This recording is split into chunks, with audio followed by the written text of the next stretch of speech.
The ultimate bliss of Nirvana is defined by the Buddha in the Nibbana Sukha Sutta, found at page 476 of volume 5 in the Anguttara Nikaya. It has been defined as the complete absence of sensation, knowledge and thinking. That is, the complete emptiness of the mind, emptiness of the content of the mind, absence of feelings and thoughts. We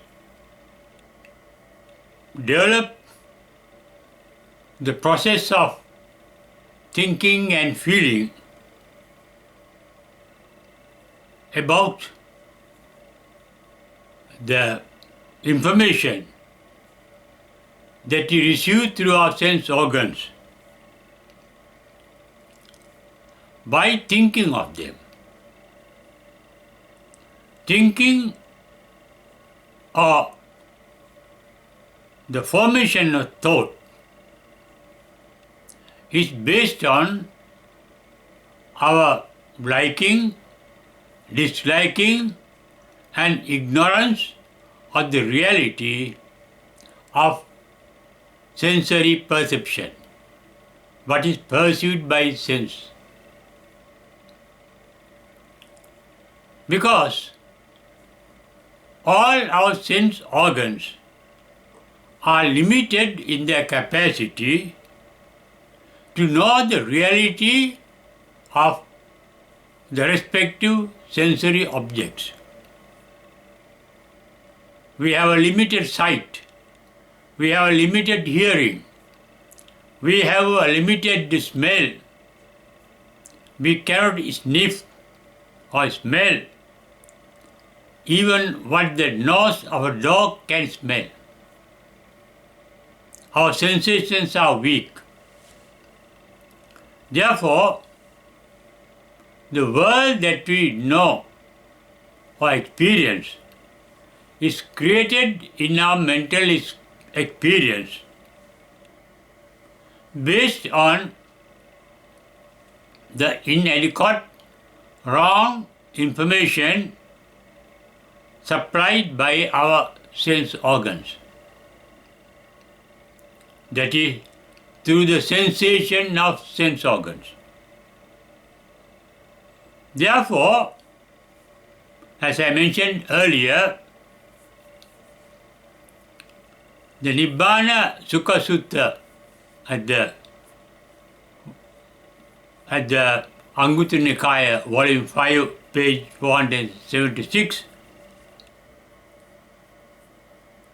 Buddha described the bliss of Nibbana as the complete absence of sensory perception, sensory knowledge, sensory feeling. This state of mind can be realized in this very life, and that realization, the bliss of that realization, is called Ditta Dhamma. It can be realized in this life, here and now. Here means a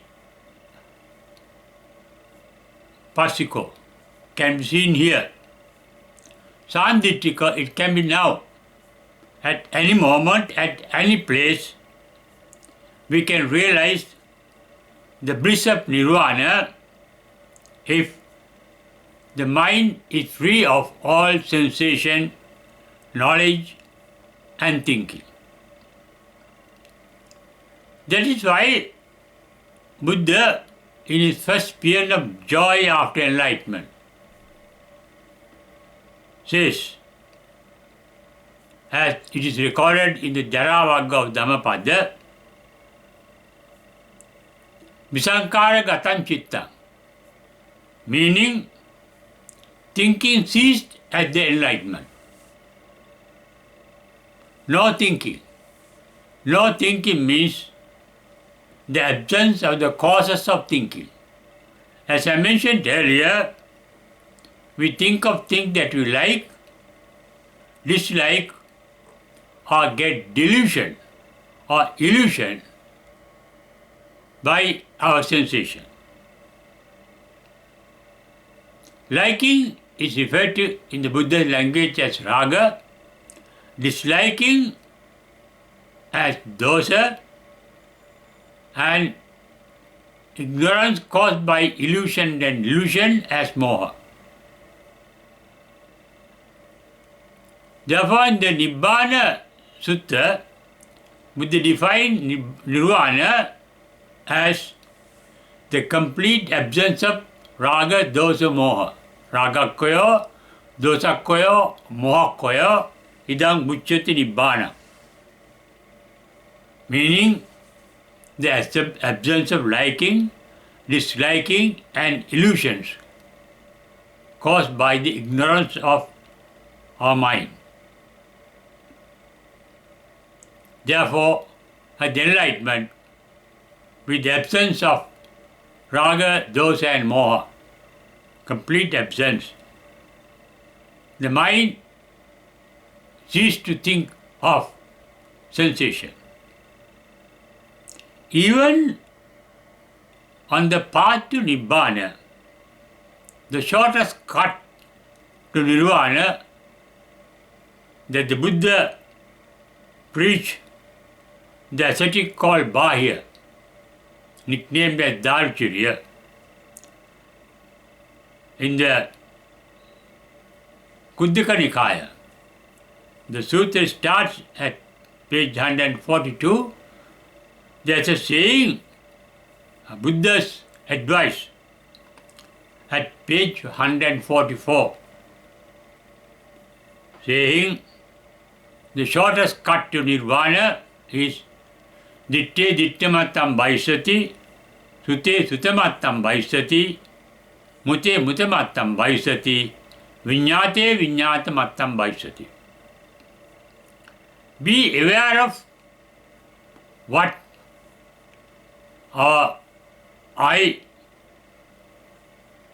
can get as information of their visual objects, but only sensation, only sensory perception, but without thinking of them. Confining the sensation of the eye, ear, nose, tongue, skin, and mind only to the sensation without thinking of them.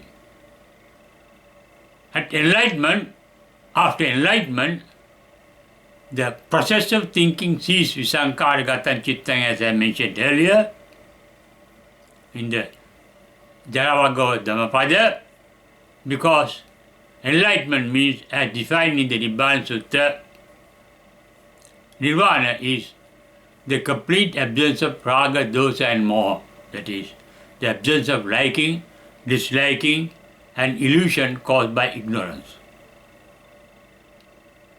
And this is the ultimate bliss that can be realized temporarily in this very life, in the absorption or the trance called Sanya Vedaita Nirodha Samapatti. Sanya Vedaita means sensation of sensory perception. Nirodha means the absence, cessation, that happens temporarily in the very trance only during the period when one is absorbed in that trance. But after the final passing away called Nibbana, Parinibbana, there is no more sensation of sensory organs because the body dies. All the sensory organs die. Thereafter there is no sensation. And there is no rebirth of or life in another body. That is the result of attaining Nirvana by enlightenment. And the ultimate bliss, as I mentioned earlier, and as the Buddha says in the Nibbana Sutta, is the complete absence of sensation, perception, knowledge, and thinking. When the sensory organs are completely dormant in this very life and permanently dormant at the final passing we call parinibbana. Therefore, the real complete bliss of Nirvana is the bliss of parinirvana, the final passing away from both our mind and body. No more to be born in another body with another mind. That is, leaving the universe, the world for good. That is the aim of the Buddhism taught by the Buddha for 45 years, revealing that life is a source of sorrow and suffering.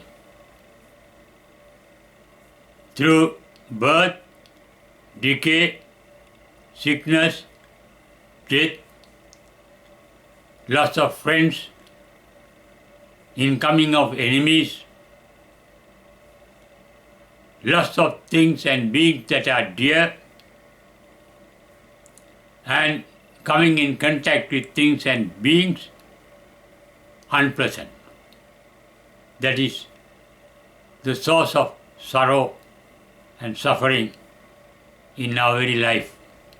Therefore, ending of life with the ending of the body and the mind for good as parinibbana is the ultimate supreme bliss of Nirvana that one attains in this very life.